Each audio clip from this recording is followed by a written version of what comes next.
Folks who do qualify for asylum will be on a rapid path, 6 months or less, to start a new life in America.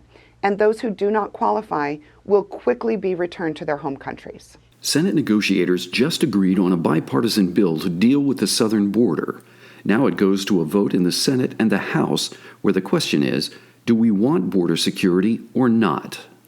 To my Republican colleagues, this is a historic moment to reform the border in a way that would give tools to the next president they don't have today and lessen the flow to take pressure off people in Texas and Arizona and all throughout the border.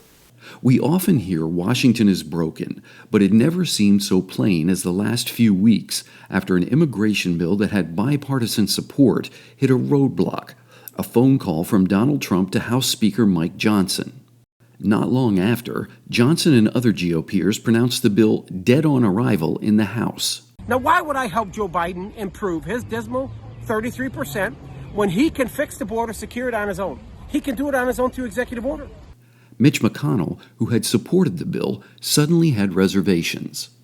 This is an immigration bill that addresses many of the GOP's concerns.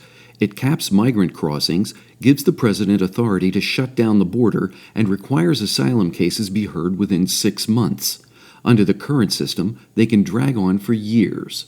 Senator Lindsey Graham, who should know, said there would not be a better bill. Ever. And yet Trump put the kibosh on it.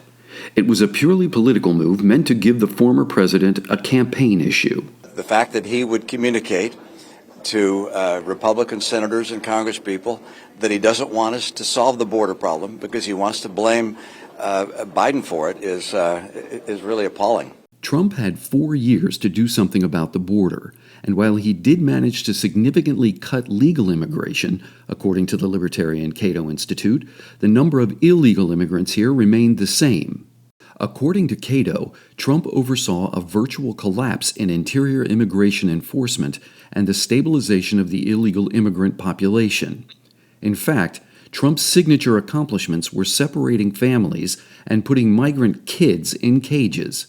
And immigration policy under a second Trump administration could be even more harsh.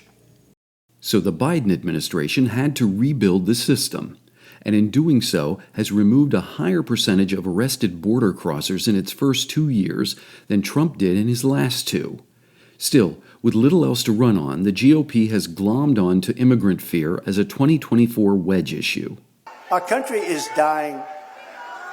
Our borders open and gushing. It's a big gushing wound, letting drugs, crime, and millions upon millions of illegal aliens pour into our country like we've never seen before. To make matters worse, Republicans tied immigration reform to aid for Ukraine and Israel, so countries we pledged to support have been left hanging as Russia and Iran kill civilians and sow chaos around the world.